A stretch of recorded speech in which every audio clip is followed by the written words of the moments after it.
সুপ্রিয় শিক্ষার্থীবৃন্দ, মহামারী করোনা ভাইরাসের প্রভাবে আজ সবাই দুর্দশাগ্রস্ত। ছড়িয়ে পড়েছে আতঙ্ক। তার মাঝেও শিক্ষা মন্ত্রণালয় তথা শিক্ষা পরিবারের সদস্যরা চেষ্টা করে যাচ্ছে প্রতিনিয়ত।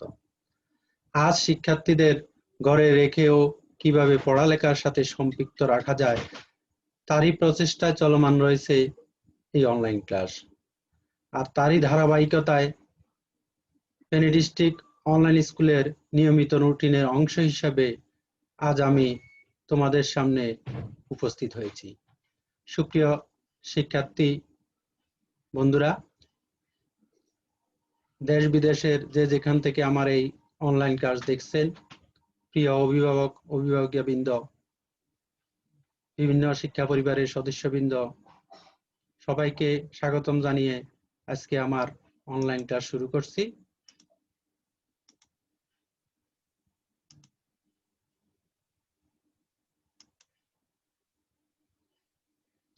প্রিয় শিক্ষার্থীবৃন্দ, আমার অনলাইন ক্লাসের শুরুতে আজকের পাঠে সবাইকে স্বাগত জানাচ্ছি।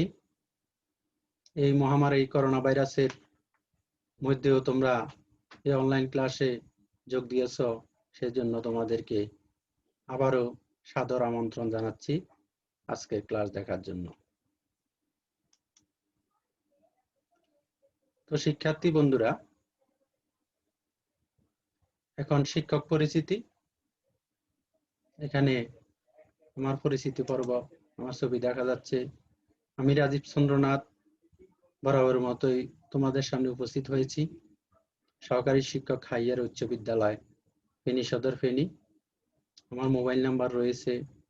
পাঠে কোনো সমস্যা হলে তোমরা যোগাযোগ করবে। এছাড়া আমার ইমেল নম্বর রয়েছে rajib03011985@gmail.com। তো প্রিয় শিক্ষার্থীবৃন্দ, নবম দশম শ্রেণীর ফিন্যান্স ও ব্যাংকিং বইটা তোমরা দেখতে পাচ্ছ। জাতীয় শিক্ষাক্রম ও পাঠ্যপুস্তক বোর্ড বাংলাদেশ কর্তৃক তোমাদের ব্যবসা শিক্ষার শিক্ষার্থীদের জন্য যে বইটি দেওয়া হয়েছে, আজকে নবম দশম শ্রেণীর ফিন্যান্স ও ব্যাংকিং এর তৃতীয় অধ্যায়ের অর্থের সমমূল্য নিয়ে আলোচনা করব। গত ক্লাসে আমি তোমাদের অর্থের সমমূল্যের প্রাথমিক কিছু ধারণা দিয়েছিলাম। আজকে তোমাদের এই অর্থের সমমূল্যের পৃষ্ঠা নং 31 থেকে 36 পৃষ্ঠা নিয়ে আজকে আলোচনা করব আমি রাজীব চন্দ্রনাথ। তোমরা আশা করি সাথে থাকবে। তো প্রিয় শিক্ষার্থীবৃন্দ, প্রত্যেকটা পাঠের একটা শিখন ফল রয়েছে। এখানে চলমান দুটি নৌকা তোমরা দেখতে পাচ্ছ, আসা যাওয়া করতেছে। জাহাজ দেখতে পাচ্ছ, মেঘ দেখতে পাচ্ছ, ছুটে চলছে। সবার একটা গতিময়তা রয়েছে। তো আজকে আমাদের পাঠেরও কয়েকটা শিখন ফল রয়েছে। তো আসো আমরা জেনে নিই আজকে পাঠের শিখন ফলগুলো কি। আমাদের আজকের পাঠের প্রথম শিখন ফল হচ্ছে সুদের হার কি তা বলতে পারবে। আমাদের পাঠের আজকে দ্বিতীয় শিখন ফল হচ্ছে চক্রবৃদ্ধিকরণ পদ্ধতিটি ব্যাখ্যা করতে পারবে। তো শিক্ষার্থী বন্ধুরা, আমাদের পাঠের তৃতীয় শিখন ফল কোনটি রয়েছে? দেখো, অর্থের ভবিষ্যৎ মূল্য চক্রবৃদ্ধি প্রক্রিয়ায় নির্ণয় করতে পারবে। এই তিনটা শিখন ফল নিয়ে আজকে আমি তোমাদের আলোচনা করব। মনোযোগ সহকারে তোমরা এই শিখন ফলের বিষয়গুলা দেখবে, বুঝবে।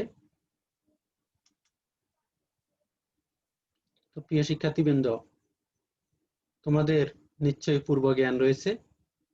পাঠে যেতে হলে আমি তোমাদেরকে কিছু পূর্ব জ্ঞান যাচাই করতে চাই। তো দেখো, এখানে একটা টেক্সট তোমাদের জন্য লিখেছি। টেক্সটটা ভালো করে শুনো। জনাব সাগর একজন ক্ষুদ্র ব্যবসায়ী। সে একটি এনজিওতে প্রতি মাসে 100 টাকা করে জমা রেখে 10 বছর পূর্ণ করল। সে হিসেব করে দেখলো, প্রতি মাসে 100 টাকা জমা রাখলে বছরে সে জমা দিয়েছে 1200 টাকা। সেই হিসেবে 10 বছর পর তার জমার পরিমাণ দাঁড়ায় 1200 গুণন 10 সমান সমান, তাহলে দাঁড়াইলে কত? 12,000 টাকা, কিন্তু মেয়াদ শেষে 22,427 টাকা পেল এবং তার লাভের পরিমাণ দাঁড়িয়েছে 22,427 থেকে কত বাদ, 12,000 টাকা বাদ গেলে হয় 10,427 টাকা। সে কোনোভাবে বুঝে উঠতে পারছে না এই টাকা সে কিভাবে পেল। তখন সে ম্যানেজারকে জিজ্ঞেস করলে ওই ব্যাংকের ম্যানেজার তখন উত্তর দিল, প্রতি বছরের লাভ সহ জমাকৃত টাকাকে পরবর্তী বছর আসল হিসেবে গণ্য করে তাকে সুদ সহ এই টাকা প্রদান করা হয়েছে। তাহলে শিক্ষার্থী বন্ধুরা, তোমরা কি বুঝতে পারলে? হ্যাঁ, তোমরা ইতিমধ্যে বুঝে গেছো আজকে আমাদের পাঠ কি হবে। তাহলে দেখো শিক্ষার্থী বন্ধুরা, আজকে আমাদের পাঠ হচ্ছে সুদের হার ও চক্রবৃদ্ধিকরণ পদ্ধতি। আজকে আমাদের পাঠ কি? সুদের হার ও চক্রবৃদ্ধিকরণ পদ্ধতি। তো প্রিয় শিক্ষার্থীবৃন্দ, আসো আমরা জেনে নিই আজকের পাঠে সুদ কি। দেখো, একটি নির্দিষ্ট পরিমাণ আসল টাকা কোথাও বিনিয়োগ করলে একটি নির্দিষ্ট সময় পর আসল টাকার সাথে কিছু অতিরিক্ত টাকা পাওয়া যায়। এই অতিরিক্ত টাকাই হলো সুদ। আমি আবারও বলছি, একটি নির্দিষ্ট পরিমাণ আসল টাকা মানে যে টাকাটা তুমি বিনিয়োগ করবে, কোথাও বিনিয়োগ করলে একটি নির্দিষ্ট সময় পর আসল টাকার সাথে কিছু অতিরিক্ত টাকা পাওয়া যায়। এই অতিরিক্ত টাকাই হলো সুদ। তো প্রিয় শিক্ষার্থীবৃন্দ, এবার নিশ্চয় বুঝতে পারছো আমরা পাঠের কোন স্তরে আছি। আমরা আছি এবার সুদের হার। এবার আমরা জানবো সুদের হার জিনিসটা কি। সুদের টাকা আসল টাকার যত ভাগ হয় তাই সুদের হার। কি বলছি আমি? সুদের টাকা আসল টাকার যত ভাগ হয় তাই সুদের হার। তো আজকে এই সুদের হার সম্বন্ধে আমি আরেকটু ব্যাখ্যা করি। দেখো, একটা উদাহরণের সাহায্যে ধরি, জনাব রহমান 100 টাকা ব্যাংকে রেখে 1 বছর পর তার জমাকৃত 100 টাকার সাথে অতিরিক্ত 10 টাকা পেলেন। একটু ভালো করে খেয়াল করো। ধরি জনাব রহমান 100 টাকা ব্যাংকে রেখে 1 বছর পর তার জমাকৃত 100 টাকার সাথে অতিরিক্ত 10 টাকা পেলেন। এই অতিরিক্ত 10 টাকা হলো সুদ। এই 10 টাকা তার মূল টাকা, 100 এর শতকরা 10 ভাগ। সুতরাং আমরা বলতে পারি সুদের হার শতকরা 10 ভাগ। তাহলে শিক্ষার্থীবৃন্দরা নিশ্চয় বুঝতে পেরেছো সুদের হার কি। তো শিক্ষার্থী বন্ধুরা, এবার আসি আমরা কি চক্রবৃদ্ধিকরণ পদ্ধতি। তো আসো আমরা জেনে নিই চক্রবৃদ্ধিকরণ পদ্ধতি। সুদের টাকা আসল টাকার সাথে যোগ হয়ে বেড়ে সুদ আসলে রূপান্তরিত হয়। সুদের টাকা কি হয়? আসল টাকার সাথে যোগ হয়ে বেড়ে সুদ আসলে রূপান্তরিত হয়। পরের বছর এই সুদ আসলের উপর ওই নির্দিষ্ট হারে সুদ ধার্য করা হলে প্রাপ্ত সুদকে চক্রবৃদ্ধি সুদ বলে এবং প্রতি বছরই এই সুদ আসলের উপর সুদ ধার্যের এই প্রক্রিয়া চলতে থাকে। তাহলে এই চক্রবৃদ্ধিকরণ পদ্ধতির মূল কথা কি? এই প্রক্রিয়ায় প্রতি বছর ধার্যকৃত সুদ তার পরবর্তী বছরে সুদ অপেক্ষা বেশি হয় বলে একে চক্রবৃদ্ধিকরণ পদ্ধতি বলে। কি বললাম আমি? এই প্রক্রিয়ায় প্রতি বছর ধার্যকৃত সুদ তার পূর্ববর্তী বছরে সুদ অপেক্ষা বেশি হয় বলে একে চক্রবৃদ্ধিকরণ পদ্ধতি বলে। মানে 1 বছরের ধার্যকৃত যে সুদ তার আগের বছরের সুদ অপেক্ষা বেশি হয়, এ কারণে একে চক্রবৃদ্ধিকরণ পদ্ধতি বলা হয়। তো শিক্ষার্থী বন্ধুরা, আসো ভবিষ্যৎ মূল্য ও মাসিক চক্রবৃদ্ধিকরণ সম্বন্ধে আমরা এখন জানবো। পূর্ববর্তী ক্লাসে আমি তোমাদেরকে শিখিয়েছিলাম ভবিষ্যৎ মূল্য কি। এবার আজকে আরেকটু ভালো করে খেয়াল করো। ভবিষ্যৎ মূল্য সমান বর্তমান মূল্য গুণন 1 যোগ সুদের হার হোল টু দি পাওয়ার বাৎসরিক মেয়াদ। কি বলছি? ভবিষ্যৎ মূল্য সমান বর্তমান মূল্য গুণন 1 যোগ সুদের হার হোল টু দি পাওয়ার বাৎসরিক মেয়াদ। তাহলে দেখো, এই বর্তমান মূল্য জানা থাকলে উপরিউক্ত সূত্র ব্যবহার করে ভবিষ্যৎ মূল্য বের করা যায়। তো প্রিয় শিক্ষার্থীবৃন্দ, তো আমরা জানবো কিভাবে এই সূত্র ব্যবহার করে ভবিষ্যৎ মূল্য বের করা যায়। দেখো বর্তমানের 100 টাকার 1 বছর পরে ভবিষ্যৎ মূল্য কিভাবে বের করলাম?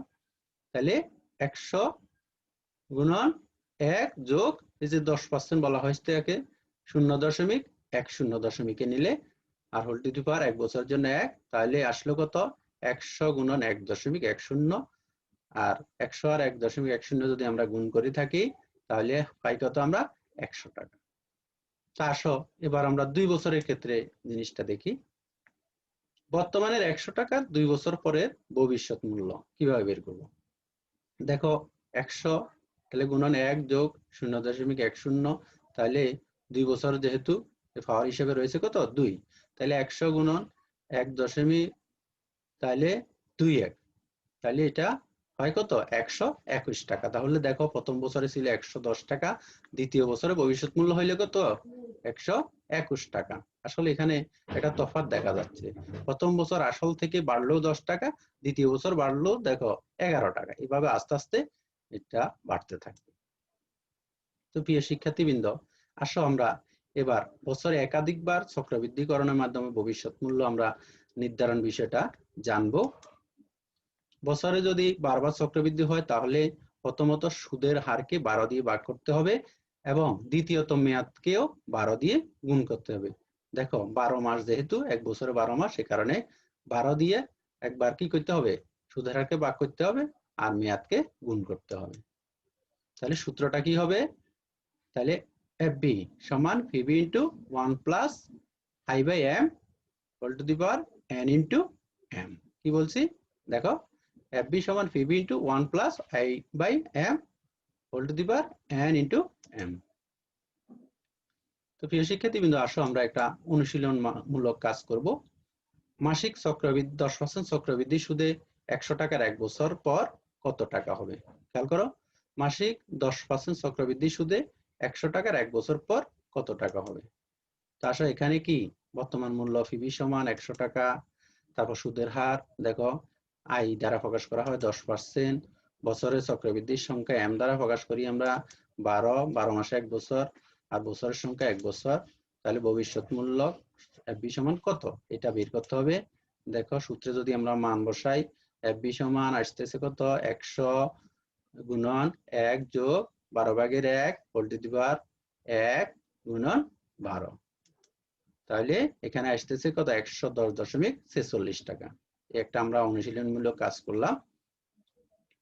তো প্রিয় শিক্ষার্থীবৃন্দ, আসো আমরা আরেকটা এভাবে করি অনুশীলনমূলক কাজ। দেখো মাসিক 13.5% চক্রবৃদ্ধি সুদে 50,000 টাকা ব্যাংকে এখন জমা রাখলে 10 বছর পর কত টাকা পাওয়া যাবে? দেখো এখানে আগের মতো বর্তমান মূল্য PB দ্বারা আমরা প্রকাশ করছি 50,000 টাকা, সুদের হার I দ্বারা এখানে পার্সেন্ট বলা হয়েছে 13.5%, বছরের চক্রবৃদ্ধির সংখ্যা M সমান 12 আগের মতো রয়েছে, বছরের সংখ্যা 10 বছর, তাহলে এখানে ভবিষ্যৎ মূল্য FB সমান কত বের করব? দেখো সূত্রে যদি আমরা মান বসাই 50,000 গুণন 1 যোগ 0.135 আসলে কিভাবে?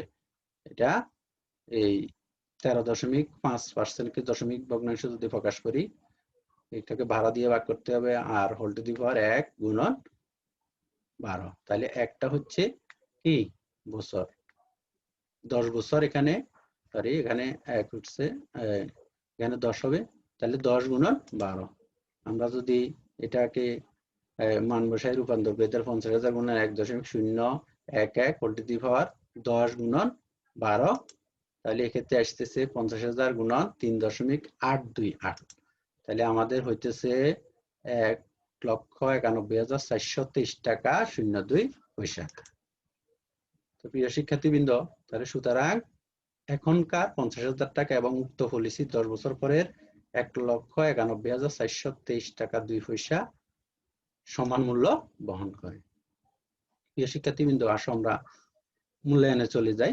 সুদ কি তোমরা ইতিমধ্যে বুঝতে পেরেছ সুদ কি? তাহলে বলো। হ্যাঁ, আসল টাকার সাথে যে অতিরিক্ত টাকা পাওয়া যায় তাই সুদ। ধন্যবাদ। আরেকজন বলো সুদের হার কি? হ্যাঁ বলো। হ্যাঁ, সুদের হার তাহলে আসল টাকা যতবার। ঠিক আছে, ধন্যবাদ তোমাকে। আরেকজন বলো চক্রবৃদ্ধিকরণ বলতে কি বুঝো? হ্যাঁ বলো। আসলের সাথে সুদ যোগ করে তার উপর পূর্ববর্তী বছরের মূল্য বের করা। ধন্যবাদ। আরেকজন বলো মাসিক চক্রবৃদ্ধিকরণের সূত্রটি কি? এফবি সমান বলো, হ্যাঁ, PV into 1 plus I by M whole to the power N into M. তো প্রিয় শিক্ষার্থীবৃন্দ, তো এখন দেখো একটা কি বাড়ি, আমরা বাড়ির কাজে চলে এসেছি। বাড়ির কাজটা লিখো, সবাই খাতা কলম আছে নিশ্চয়ই। মাসিক 9.5% হার সুদে 12,000 টাকা ব্যাংকে জমা রাখলে 10 বছর পর কত টাকা পাওয়া যাবে? আবার খেয়াল করো, মাসিক 9.5% হার সুদে 12,000 টাকা ব্যাংকে জমা রাখলে 10 বছর পর কত টাকা পাওয়া যাবে? তো প্রিয় শিক্ষার্থীবৃন্দ, আসো আমাদের পাঠ এই পর্যন্ত শেষ হয়েছে। তাহলে এখানে অনেকগুলো কি ফুল রয়েছে তোমাদের জন্য। এই ফুলের মাধ্যমে তোমাদেরকে ধন্যবাদ জানিয়ে আজকের ক্লাস এখানেই শেষ করছি।